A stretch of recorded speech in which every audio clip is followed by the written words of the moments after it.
¿Cómo están? Muy buenas tardes, bienvenidas, bienvenidos a Política en Vivo en Radio Universidad de Chile para este día viernes 19 de julio de 2019. Tenemos día de panel, como ustedes saben, y tenemos el gusto de compartirlo en esta oportunidad con la vicepresidenta del Partido Comunes, que también fue presidenta de la fecha, Valentina Saavedra. Bueno, una de nuestras panelistas habituales. Bienvenida, Valentina. Como siempre, hola, muchas gracias. ¿Cómo va el Partido Comunes? Bien, ahí estamos. Estamos ahora decidiendo algunas cuestiones orgánicas, así que... Otro bien. cuento partido, ¿eh? Sí, otro cuento partido. Pero entretenido. ¿Sí? ¿Están contentos? Un gran desafío, digamos. Estamos con el abogado Roberto Santa Cruz, socialista. Claro. Todavía. Todavía. Ya. No vamos a claudicar, pero... No te voy a preguntar cómo está el Partido Socialista, porque no queremos molestarte. No hay ningún gesto de alcaldesa como se le pidió al presidente, así que seguimos aquí en la disidencia. Oye, perdone, pero esta pregunta es en serio. Corre la especie, como decían en tiempos perdidos, corre la especie de que habría en preparación una cierta renuncia colectiva. No vamos a decir masiva porque no sabemos hacer, pero una renuncia más o menos colectiva de algunos personeros relevantes. ¿Es cierto sí, o no? Yo sé que hay reuniones con respecto a aquello. Ya. No podría afirmar si se toma esa decisión en definitiva. Pero sí han habido reuniones de personajes que son parlamentarios hoy día del PS que estarían abandonando Entiendo la que casa. Marcelo Díaz, por ejemplo. Uh-huh. No, pero no es el único. Sí. Pero sí, esa tesis se está fraguando, digamos. No sé si ocurra.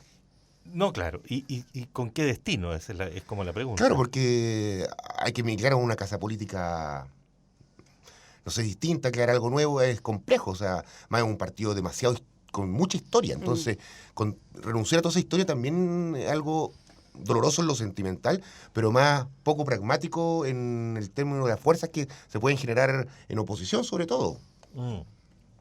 Vamos a conversar un poquito de ese tema. Bueno, casi me ha hecho el micrófono. Y tenemos el gusto también de compartir el programa hoy día con Pablo Rodríguez, cientista político, analista, investigador del Instituto Libertad. Sí. Pablo, es tiempo que no nos veíamos. Sí, no me habían invitado a este horario.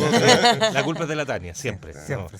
Sí, ella maneja todo aquí. Yo vengo, digo, parte del programa y lo que la Tania me ordena. Entonces me manda una pauta en la noche de todo lo que tengo que decir.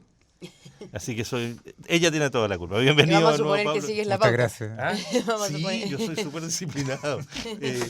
Oye, el teléfono, espérate.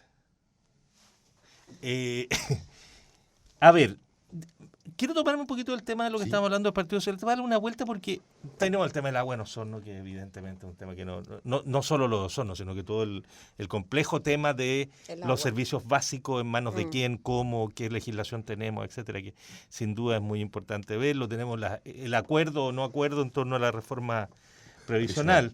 En fin, pero lo que ocurre con el Partido Socialista y esta que es una muestra de una situación política muy compleja, no solo en términos de la situación interna de los partidos, del clientelismo, eso que acecha y que seguramente si investigáramos más a fondo encontraríamos expresiones a lo mejor no tan virulentas, pero expresiones en muchos otros partidos.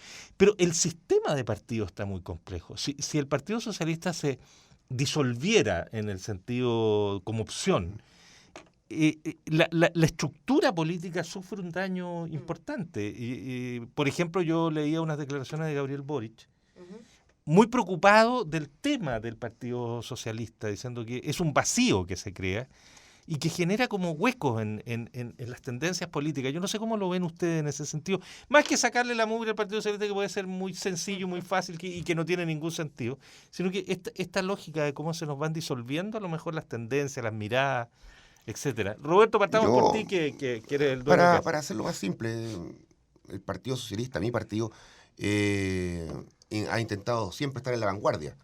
Por tanto, el cúmulo de ideas que llegan al partido por sus distintos integrantes no solo es diverso, sino que nutre mucho. Sin embargo, el último tiempo, y hay que decirlo también, haber estado mucho tiempo en el gobierno y tener la posibilidad de que muchos compañeros tengan trabajo, dañó un poco ese mundo de ideas.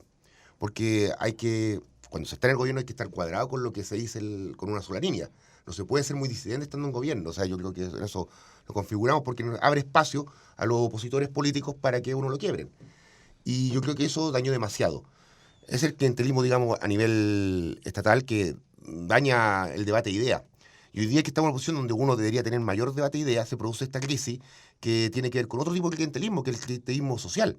Porque lo que ocurre en San Ramón, que tenga 4.000 militantes, que es algo insólito, tiene que ver con prebendas sociales desde la municipalidad, no tiene que ver con otra cosa.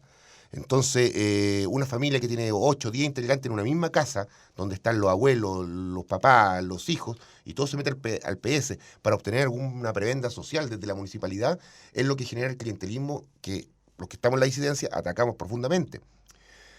Y esto sí genera un vacío. ¿Por qué genera un vacío? Porque en el fondo hay un debate de ideas. O sea, ¿cuál es la diferencia entre un militante de la UDI y un socialista si los dos pueden hacer lo mismo? Obtienen su fuerza interna a través de los votos de la gente que está en las poblaciones, a través de prebendas sociales según su municipio.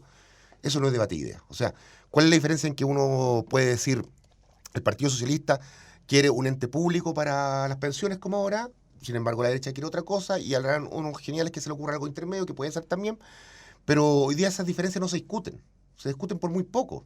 O sea, se mandan eslogan desde el partido que hay gente que piensa y todo lo demás, pero en el fondo hoy día se corta según la cantidad de votos en la interna que tienes.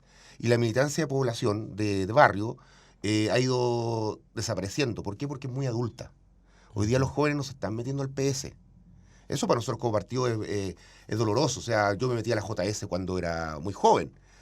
Y tengo 2 chiquillas, una de 20 y otra de 21, que están muy lejos, son de izquierda ambas, pero están muy lejos de militar en el Partido Socialista. De hecho, una está más cercana a otros intereses políticos dentro de la misma izquierda. Pretender que los hijos militen en el partido de los padres es una... No, pero podría... Es casi una canallada a esta altura. Pero no lo refiero con respecto a que sean mis hijas, lo refiero porque más conozco a sus amigas, sus amigos. Los y partidos ninguno. tradicionales están hoy día muy lejos, parece, de todo, Pablo. No sé cómo lo ves tú. Bueno, lo que pasa es que, retomando el último punto, o sea, hay un tema que, por ejemplo, un joven entre militar en NRN o la UDI seguramente va a militar en Egópolis, no sé. Eso quisieras tú. No. y también hay un tema que yo creo que tiene que ver con una causa más de fondo, es que, y que es un poco más antigua, es que cuando la Concertación perdió el 2009, el debate de ideas que uno esperaba que se diera no se dio. Y por tanto, cuando la Concertación sale del poder después de 20 años, donde sus partidos estuvieron prácticamente adentro del Estado, y por tanto era difícil de alguna forma rearmarse, yo creo que ese proceso histórico de ideas no se dio tan fuerte como ellos esperaban. Y si no hubiera sido porque Michelle Bachelet estaba disponible para ser presidenta, probablemente la Concertación o la nueva mayoría no hubiera resultado, porque fue más bien su liderazgo el que reunió fuerzas de la centroizquierda. Y ahí el debate nuevamente respecto a cuál es el rol del progresismo, del socialismo en una sociedad chilena como la de ese entonces o la de hoy día, quedó bastante relegado en el debate. Y eso entonces es un proceso que uno podría entender que la centroizquierda lleva 10 años en lo mismo, por lo tanto en un proceso de crisis importante, que a partir de ciertos liderazgos de alguna forma se disimula, pero está presente. Y otro elemento que también tiene que ver con el Frente Amplio, o sea, aquí hay yo no sé si Boric lo dice pensándolo desde el punto de vista del Frente Amplio. Al Frente Amplio yo creo que le conviene mucho esta situación del Partido Socialista. O sea, pensando que la derecha en Chile tiene, no sé, el 40%, hay una disputa electoral respecto a la posición del Frente Amplio. Respecto a quién va a ser de alguna forma el partido hegemónico o la visión hegemónica respecto a cuál va a ser la mayoría. Hoy día el Frente Amplio no lo es todavía la reunión de lo que fue la antigua mayoría. Por lo tanto, el Frente Amplio tiene una oportunidad respecto a eso de superar a la Concertación, a la nueva mayoría, como sea, e integrarse como una alternativa posible. Entonces, por ahí también hay un tema respecto a cómo las izquierdas o las centroizquierdas están conversando desde el punto de vista de que una de las dos tiene que imponerse. Y el proyecto de Frente Amplio es mucho más válido o mucho más proyectable en el tiempo cuando supere a la antigua Concertación o lo que fue la nueva mayoría. Entonces también hay un interés político. Claro, no es que al Partido Socialista le vaya mal, pero en el fondo el Frente Amplio debería estar pensando en cómo superamos a los socialistas, cómo superamos al PPD y cómo nos instalamos como una fuerza política relevante que enfrente a la derecha y dejando de lado a los socialistas. Entonces, por ejemplo, si hay una fragmentación del PS o de gente que se va, yo no vería extrañamente que Marcelo Díaz, por ejemplo, se sentara a conversar con el Frente Amplio, porque tiene ciertos puentes. Entonces también hay un debate respecto a cuál es el camino para que el Frente Amplio se imponga a lo que fue la antigua centroizquierda. ¿Qué te parece, Valentina, este diseño que Mira, te propone Pablo? O sea, yo creo que Valentina Saavedra ahora. sí, yo creo que si uno pensara la política como tradicionalmente se ha constituido, efectivamente uno estaría pensando, bueno, la crisis del PS puede significar quizás un crecimiento electoral del Frente Amplio.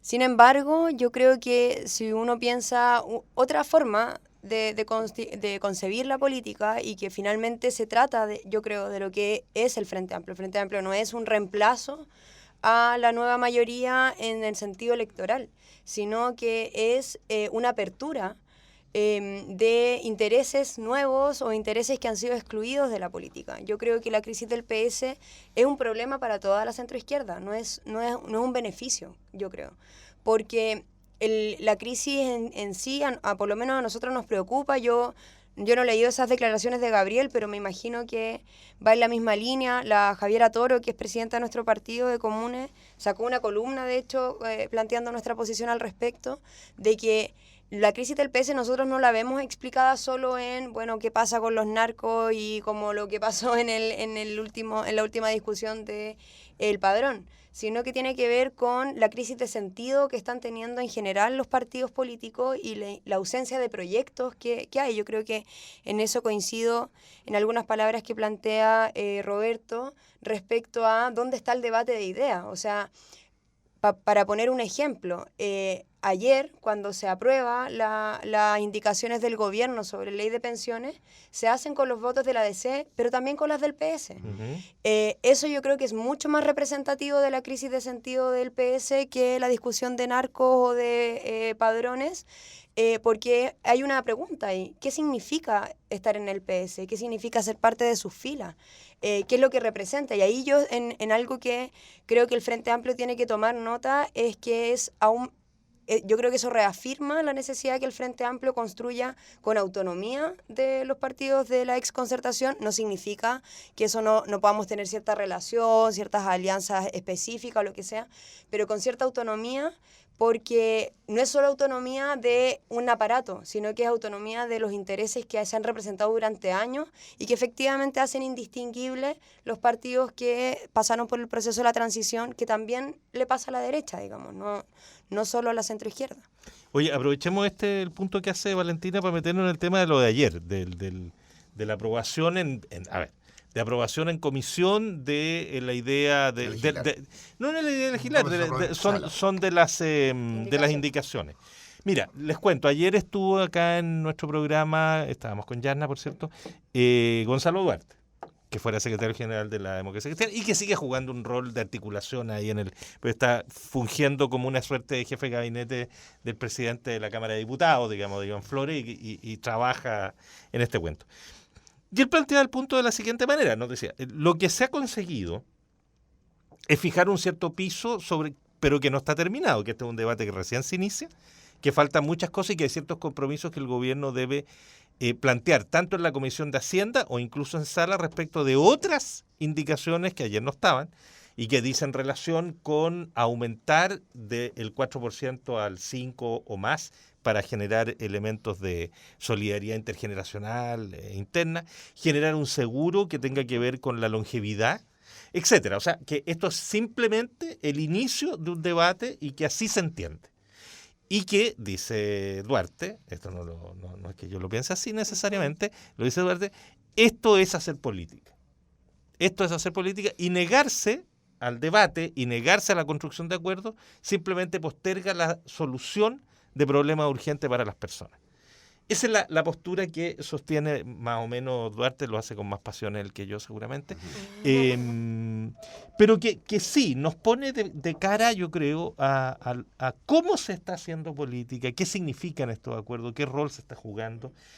¿Vale la pena, por ejemplo, Valentina, para que los contributores, negar las ideas de legislar consistentemente y por lo tanto quedarse en lo que tienes, que no es para nada bueno desde la perspectiva de la izquierda, por ejemplo? Ayer había sectores de la derecha que estaban muy molestos porque se había concedido cosas muy importantes y este proyecto se parece cada vez más al de Bachelet. En fin, se está llegando a uno de esos consensos como la reforma educacional de Bachelet que a nadie le gustaba, que esa cuestión me parece un logro maravilloso en política. No sé cómo lo ven ustedes. Roberto, Pablo, el que quiera. Voy a partir yo. Yo creo que, a ver, las negociaciones que se hicieron previo a que los diputados del Partido Socialista se unieran a empezar a debatir este tema fueron fructíferas. Y está bien, porque este es un gobierno que ya lleva 2 años en que niega la posibilidad de diálogo con la oposición. La niega absolutamente. Y esta vez sí se abrieron a abrir ciertas cosas. Por ejemplo, que ni un solo peso más para FP. Que parece un eslogan, que a veces hay gente que lo critica, que puede ser medio brutal, porque la rentabilidad, quien lo paga, da lo mismo. Nosotros sabemos que la FP iban a buscar la fórmula, aunque no cobraran un porcentaje más, de que ellos ganar más dinero de lo que iban a hacer mejorar las pensiones.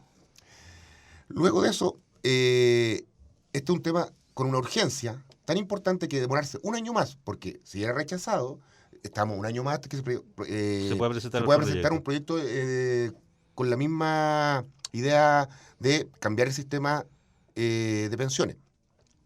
O sea, mejorarlo en realidad, el que tenemos hoy día. Entonces, con lo largo que hacer este debate, porque tiene que estar en las 2 cámaras, esto es tan largo como el debate del Código de Agua. Y la comisión mixta, que ya vamos a hablar de eso en la segunda parte, claro, a propósito de Osorno. Digamos. Si uno se pone a estudiar la Constitución más los reglamentos de ambas cámaras, uno tiene hasta 15 trámites legislativos, 11 trámites legislativos, incluyendo el veto aditivo o el supresivo. Entonces, esto es un debate como el Código de Agua, porque se están tocando intereses a gente muy poderosa que no quiere que se los toquen. Por lo tanto, demorarle un año más es innecesario. Por lo menos en el camino se puede ir negando. Y efectivamente, el gobierno lo que hizo fue un gesto de acoger ciertas ideas que después irán saliendo, porque van a haber muchas más indicaciones.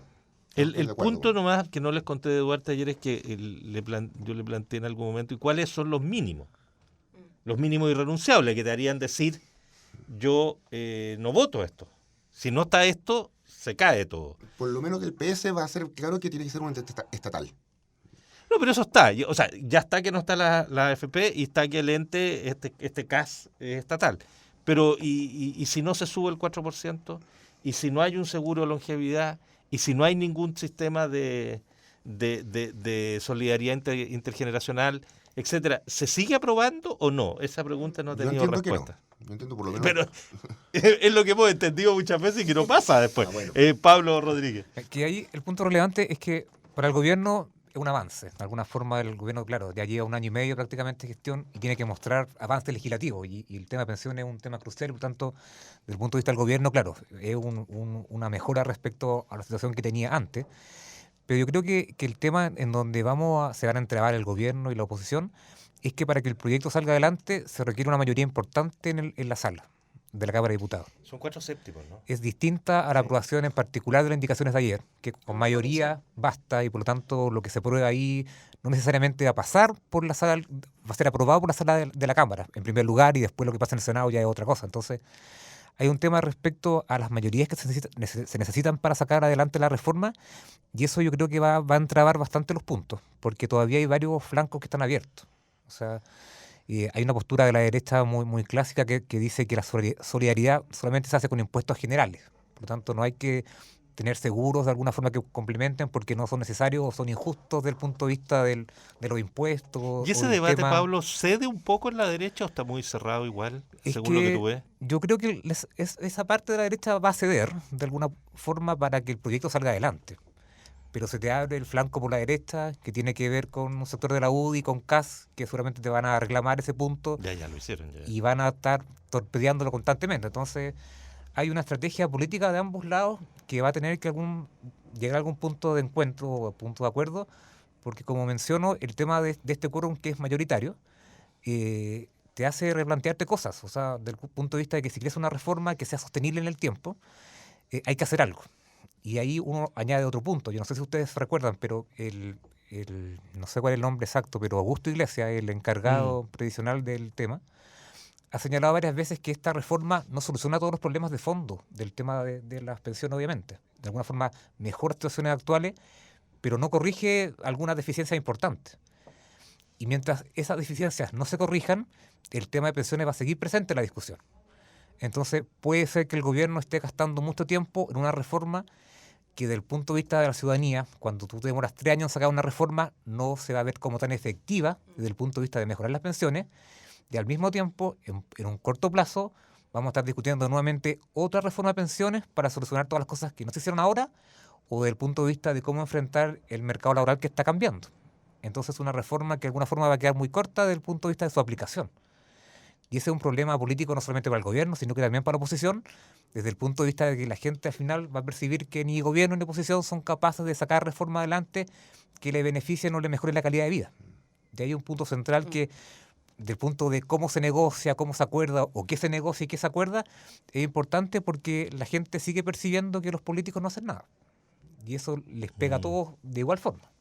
Valentina. Mira, yo creo que hay más de una arista en lo que tú mencionaste, ¿eh? Yo creo que lo primero, esta idea de como esto es hacer política, como muy de... no, yo sé que fue una cita textual, pero creo que de hecho eso es lo que ha perdido, yo creo, el sentido de la política. Porque esta idea de que la única forma de hacer política es llegar a acuerdos que al final no representan a las mayorías, sino que solo como te... solo la guata. A lo mejor el tema te provoca. Sí, quizás me provoca malestar. No, que no representa a las mayorías, yo creo que es todo lo contrario al sentido de la política. O sea, creo que por mucho tiempo en Chile se asumió que manifestar diferencias y abrir debate efectivamente de ideas, de visiones de país, era algo incorrecto. Porque no a la polarización, porque no sé qué, etcétera, y al final terminamos en acuerdos que yo estoy de acuerdo con lo que menciona, no recuerdo quién lo dijo, que no va a hacer mucho sentido después. Ahora respecto como a lo que pasó concretamente, yo encuentro lamentable que el debate haya llegado a este punto en el sentido de que se está discutiendo quién administra un sistema con la misma lógica. Es decir, se sigue pensando en la lógica de capitalización individual y hay poco de abordar un principio de solidaridad real. Es decir, subsidiariedad no es lo mismo que solidaridad. Y creo que lo que pasó ayer es un poco darle la espalda a miles de personas que dijeron que había que hacer un cambio profundo en el sistema de pensiones, en donde no decían no solo como no un peso más a las AFP, sino que transformar profundamente el sistema, porque lo que está sucediendo ahora es que si bien meten un, comillas, ente estatal, el ente estatal es para licitar a una administración que puede terminar en otro servicio privado. Ayer eso lo dejaron un poco en el aire metiendo la palabra administrar. Y de alguna manera hay quienes sostienen que el ente o el CAS podría administrar directamente estos Pero fondos. luego de algunos años. Sí, está todo enredoso. Los primeros todavía. años es una licitación que se le permite, si bien ahora sacaron a los bancos, se permite a sociedades, a diferentes... Fondos de inversión. Claro. Que, bueno, uno dice, claro, quizás no va a ser la FP, pero conociendo cómo es Chile, el hermano del dueño de la FP, el que va a terminar administrando ese 4%. Entonces, fondos de inversiones donde participan las FP, también. por cierto, están vinculados. Yo soy de la tesis que no creo que prospere porque mucha gente que le tiene tirria a lo público es que fortalecer el instituto, el IPS, el Instituto Previsional De Previsión Social. O sea, la institución ya existe. Yo sería agresivo en esa materia, o sea, fortalecerla, mejorarla, darle cierta autonomía. Pero ¿ustedes creen que hay espacio político para, por ejemplo, plantear reducir los niveles de capitalización individual? A mí me da la sensación de que si uno plantea eso a las personas, se te vienen encima cualquiera que sea el que lo plantee. Tengo la impresión de que hay una contradicción y que la lectura de la sociedad es muy compleja en ese sentido, porque no más AFP, sin duda, pero no me toquen mis fondos. ¿Y qué es lo que quiere que hagan con los fondos nuevos? A mi cuenta. Pero yo también creo que tiene que ver con una cuestión de... Valentina Saavedra habla. O sea, mi impresión es que se ha asumido de que incluir principios de solidaridad en un sistema lo hace menos eficiente o hace que la gente pierda, digamos, sus fondos. Se mezcla mucho con la discusión de la población está envejeciendo, entonces después, o sea, como que se empieza como a cambiar, digamos, la pirámide de la población, etcétera. Pero yo lo que creo es que, o sea, de hecho la coordinadora No Más FP lo ha planteado, de cómo podría funcionar un sistema sin que la población pierda sus fondos y todo lo contrario sea aún más eficiente y aumenten las pensiones. Yo lo que sí creo, y quiero dejarlo claro, yo sé que hacer un cambio profundo no es una cosa que se hace de un día para otro, pero también creo que no se haya logrado una voluntad, o que el gobierno no haya mostrado una voluntad de abrir ese debate siquiera, sino que era, bueno, mira, esto es, nosotros podemos discutir quién lo administra, pero no hay un cambio profundo. Yo la verdad creo que la especie de chantaje de, mira, es que si no lo discutimos ahora no lo podemos discutir en más de un año, bueno, la verdad es que esto lo vamos a discutir ahora y no va a tener cambios realmente profundos y por lo tanto, si lo hubiésemos discutido quizás en un año, quizás hasta hubiese sido más eficiente si es que se abre ese debate. Si yo creo que el problema es que te plantean un proyecto de ley que se dice que es de una de las discusiones más importantes y urgentes del momento, pero no te permiten abrir la discusión real que hay detrás de todo del sistema y de la lógica en la que ha funcionado. Vamos a hacer una pausa y nos metemos en el agua. Y qué horror la gente de Osorno. Nosotros estamos tomando agua con tanta tranquilidad. Eso no se puede hacer en Osorno hoy día. Qué barbaridad, Mayra. Ya, hacemos una pausa y seguimos conversando en política.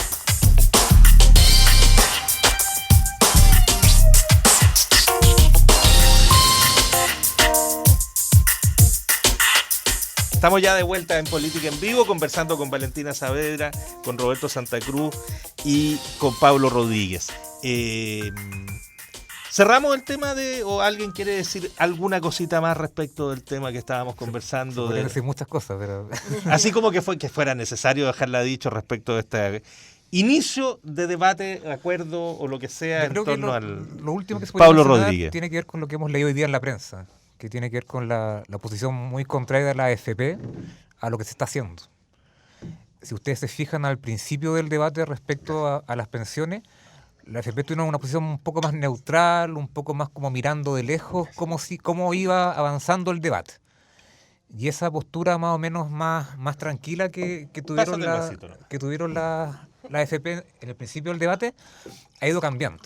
Y hoy día, si uno lee las principales declaraciones de los dirigentes desde la AFP, los representantes, ya tiene una postura en contra. Y ahí es un elemento que nuevamente le pone trabas al gobierno. O sea, desde el punto de vista de que el gobierno, para sacar su reforma adelante, va a tener que transar muchas cosas y va a dejar muchos descontentos. Y esto va a terminar el Tribunal Constitucional. Además, entonces esa es la última instancia. Ahí va a terminar, las AFP van a ir al Tribunal Exacto, entonces hay un tema que a eso es lo que iba cuando decía que va a tener tantos costos durante su discusión la reforma, que cuando llegue al bolsillo de la persona, probablemente el efecto va a ser muy, muy bajo. Oye, bueno, vamos si les parece, a lo de Osorno, que es inevitable, que la verdad es que...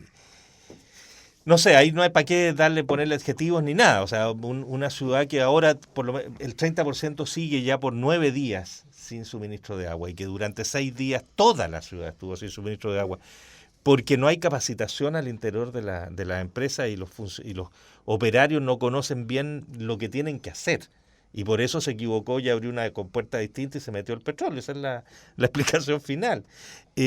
Habla de una crisis enorme en esta materia y de la necesidad aparentemente de revisar qué se hace con los servicios básicos, cómo se aseguran, y el tema del agua, que sigue discutiéndose. Desde 1992 se está discutiendo el Código de Agua y ahí está. Desde 1992 había ¿cómo se llama? Indicación sustitutiva de Bachelet, hay una sustitutiva de Piñera que retrotrajo, la otra avanzó, pero sigue siendo el agua un bien que se le entregó graciosamente a personas sin que expresaran por qué, sin que pagaran un peso y que las pueden vender, regalar o guardar. No sé por dónde quieran partir, pero este es un tema tremendo. Roberto. Bueno, me tocó partir. No, pero te toca hablar ahora. Pues, sí. Eres el más viejo de los que está, de los panelistas. De los panelistas. Sí. Los conductores no tenemos edad. No, yo sé que la gente nosotros lo pasa mal con esto. Sin embargo, quiero dar la vuelta a que es positivo que el país hoy día se empiece a cuestionar haber entregado a privados, porque lo que se dice, o sea, nos acostumbramos a un discurso desde que éramos muy jóvenes, de que los privados hacen bien las cosas y el Estado las hace mal. O sea, el privado, como se lo mueve el lucro, lo mueve la ganancia, le pone más color y tecnifica todo y seguramente tiene el mejor desarrollo en sus profesionales. Nos damos cuenta que es mentira, porque al final, ¿para qué invertir en modernizar las cosas? ¿Para qué, pues? Si estoy ganando mucha plata aseguradamente, no tengo para qué, pues. O sea, el sistema neoliberal en Chile no funciona. En Estados Unidos podrá funcionar, en Canadá podrá funcionar, porque efectivamente los tipos compiten ahí por ser los mejores. Acá no, acá, como se dice vulgarmente, se achanchan los privados. No, claro, si tengo mis luquitas ganadas, ¿para qué más? O sea, sigue siendo una estructura, soy neoliberal, porque esto es mío y es mi capital y yo saco fortuna, sin embargo, sigo siendo agricultor en la forma en que administro la empresa. O sea, sí, esta tierra me da el agua.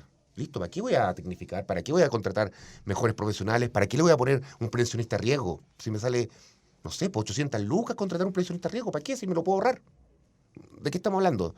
Y lo otro que es más profundo aún, claro, el Código de Agua en el gobierno pasado pasó su primer trámite constitucional en la Cámara de Diputados, lo obligó, con muchas concesiones para que se pudieran obtener los votos casi. O sea, se tocó muy poco en realidad. Nada. O sea, si el tipo no explota el agua durante 15 años, se le puede quitar recién. Y a eso la Cámara de Comercio, las instituciones bancarias, todo el mundo reaccionó. ¿Y a dónde con fueron? inserto al Tribunal Constitucional. Que más encima hay en el Tribunal Constitucional hay un 8, es un 6-4 que es insalvable. Sí. Y no es jurídico, por favor, yo soy abogado. Sus resoluciones no son jurídicas. Ellos buscan después a chicos que son abogados muy clever para fundamentar sus votos, pero los votos los tienen tomados de antes. Buscan la razón jurídica después de tomar la decisión. No hay un razonamiento en ese tribunal. Por eso tiene hoy día peleas con la Corte Suprema. Que sí, los tipos estudian. Pablo. Sí, a mí me cuesta ver el tema desde el final, que tiene que ver con la situación de Osorno. Cuando entramos a preguntarnos recién qué pasa cuando la crisis estalla, yo creo que es la peor de las soluciones o la peor de las formas de ver los temas. Porque hoy día, no sé, mucha gente reclama, hoy día escuchaba a la administradora municipal, creo, de Osorno, el expresidente Lago también señalando de que se podían poner fin a las concesiones. Se han puesto, de hecho, a 2 o 3. Y me parece muy bien como tema, pero esto se debió haber discutido antes. O sea, cuando ya hay un desgaste que uno va viendo en ciertos sectores y que de alguna forma el Estado no está tratando de responder o abordar, llegamos a las crisis. Y cuando pasan las crisis, que a lo mejor será muy chileno, bueno, no conozco otras realidades, otras culturas, pero cuando ocurren las cosas, cuando los políticos se ponen a ver los problemas para buscar soluciones, yo creo que esa es la peor forma de abordar o enfrentar los temas. Y eso nos pasa frecuentemente. O sea, hay un desgaste importante en ese aspecto y también ha habido explicaciones muy malas. Yo entiendo que el gobierno intenta darle soluciones, pero aquí no es porque quiera defender al gobierno, pero las explicaciones que ha dado la empresa han sido increíbles. O sea, partiendo desde que un operario dejó abierta una llave o no hizo el cambio respectivo, hasta las explicaciones que hemos conocido en los últimos días respecto a las demoras. Yo insisto, claro, porque usaron mucha agua. Claro, sobre demanda, no sé, sobre consumo. Sí. Hay un tema respecto, claro, al gobierno, importante. Pero aquí el principal... La crisis tiene que estar enfocado en la empresa, cómo se resuelve, cómo lo hace. Pero el punto político tiene que estar antes, no cuando la crisis estalla. Y ahí hay una instancia respecto al debate sobre materias que, claro, en el Congreso se han discutido mucho tiempo. O sea, yo seguí en algún momento la discusión respecto porque hay dos temas respecto al agua, que son distintos proyectos de ley, que están en distintos procesos. Y la verdad es que los avances que ahí habían no eran muchos. Y en un gobierno centro-izquierda, que nuevamente uno pensaba que iban a ser de alguna forma más rápido, más acelerado, tampoco lo fueron. Entonces... son las contradicciones que la política tiene que no permiten enfrentar los problemas o anticiparlos más que enfrentarlos. Ahí en lo del agua, Valentín, te doy la palabra inmediato, yo creo que es donde más se nota la transversalidad de interés. ¿Quiénes son los dueños de las aguas? Sí, yo creo que, pero además la lógica en la que se concibe como la relación del Estado con las empresas. O sea, al final, yo algo que comparto con Roberto es que en Chile no es que existe un neoliberalismo en donde en el mercado compiten los privados, sino que en Chile hay básicamente monopolios asegurados por el Estado. O sea, el Estado lo que hace es que le facilita y asegura el negocio a ciertos privados y no abre, digamos, siquiera competencia al respecto. Entonces, uno que ya ni siquiera está de acuerdo con ese modelo ni siquiera es lo que se aplica en Chile. Como aquí hay una cuestión desatada nomás, que yo creo que hoy día estamos viendo cómo no es tan eficiente como se mencionaba. Creo que efectivamente hay un mito de lo privado funciona mejor y que hoy se está cuestionando. Porque también el riesgo de lo que está sucediendo hoy en día es que ese monopolio lo que hace es que no hay alternativa.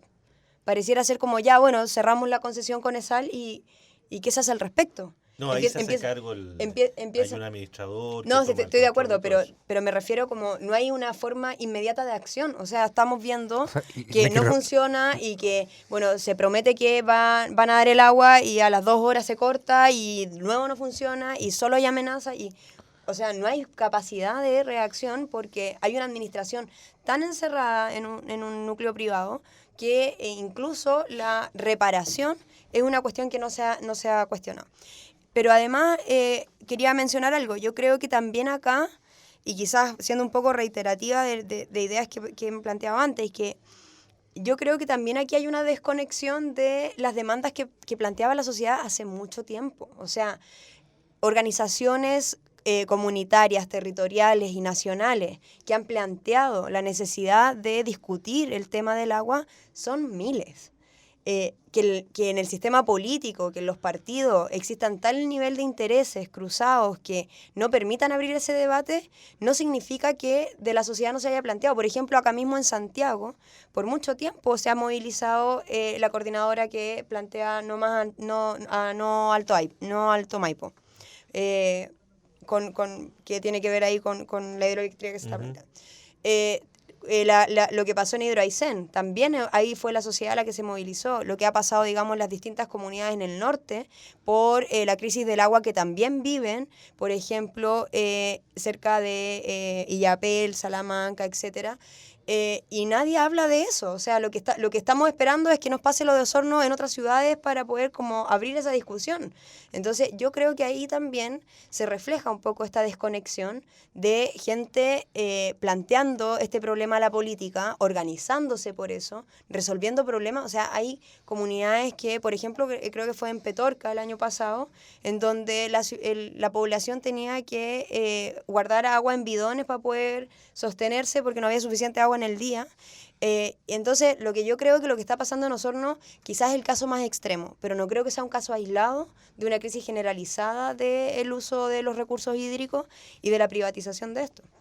Pablo Rodríguez. Es que ahí vuelvo con el tema respecto a que hay un desgaste en ciertos sectores importantes. O sea, recuerden lo que pasa cuando ya llueve mucho y se corta la luz o se caen los árboles. También hay un sector desde el punto de vista de la generación de energía y distribución de energía que tampoco está dando el ancho.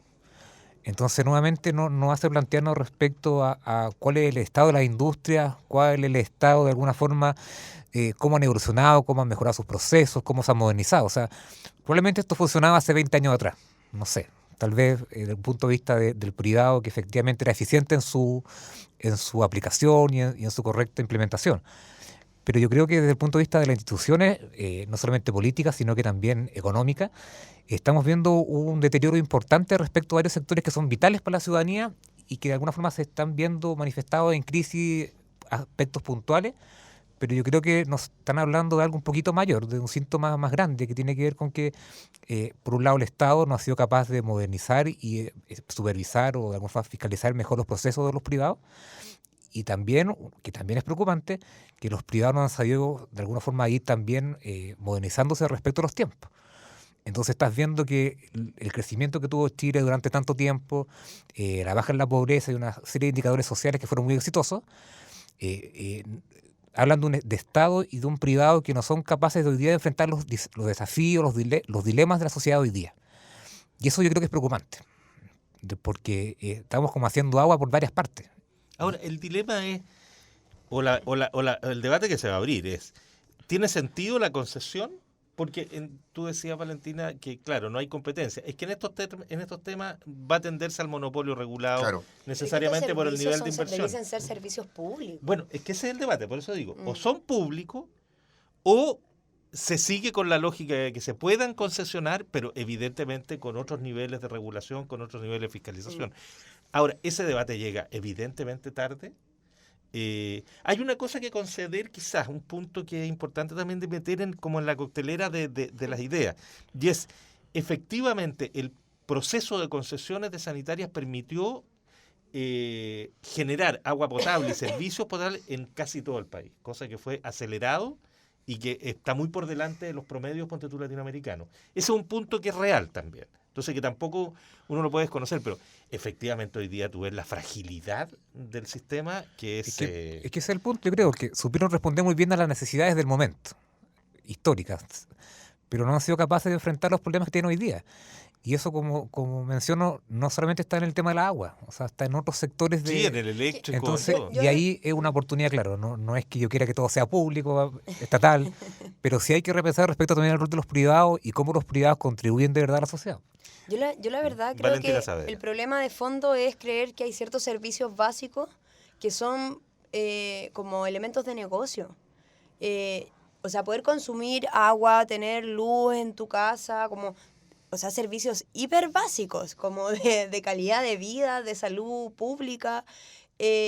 ¿Por qué están en manos de privados? ¿Por qué estamos discutiendo la eficiencia como, digamos, del negocio? ¿Qué significaría poder consumir o no agua? Como yo creo que eso es parte de este como neoliberalismo desatado que vivimos en Chile, que no son como productos, no es algo así como un beneficio, sino que es una cuestión tan básica que el Estado debería proveer y por lo tanto ser servicios públicos que la gente tuviera derecho a consumirlos sin estar, digamos, discutiendo quién es la empresa más eficiente que los administre, de manera de que tenemos que además asegurarle ganancias para que tenga ganas de modernizarse. Como creo que no debiese funcionar así, porque ese es el problema del privado, que no es que tenga ganas o no de modernizarse, sino si tiene o no incentivos. Y los incentivos implican financiamiento público, asegurando a empresas, digamos, mayor ganancia, para entregar servicios públicos. Es como contradictorio que el Estado le tenga que asegurar ganancias a un privado para que el privado entregue servicios que debiese entregar el Estado. Es como que sobra alguien en esa ecuación, y claramente yo creo que es el privado. Roberto. Yo voy con algunos eslogan porque lo hemos dicho otras veces. Hasta el mismo Friedman dice que hay materias que no puede regular el mercado. O sea, el padre del neoliberalismo lo señala de esa forma.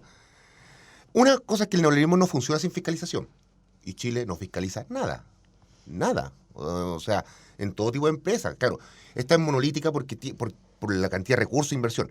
Efectivamente, se le ofrecen a los privados ganancias. Yo no tengo problema con que el privado gane, o sea, es parte de la sociedad. Pero cuando se le ofrecen, se le aseguran ganancias a tal nivel que él no tiene que invertir después de la inversión inicial. Es lo mismo las carreteras. O sea, nosotros hay carreteras que ya están pagadas. Sin embargo, seguimos pagando un peaje altísimo a la concesionaria. Y ellos, con suerte, la mantienen. Y entonces, todo el modelo que estamos criticando hoy día, que es el de concesiones, tiene que ser revisado a profundidad. Señores, no ganen tanta lucas, pero vivamos un poco más felices. Chile hoy día es un país que, si no fuera porque le ganamos un partido de fútbol, no tiene felicidad. O sea, ¿de qué estamos hablando?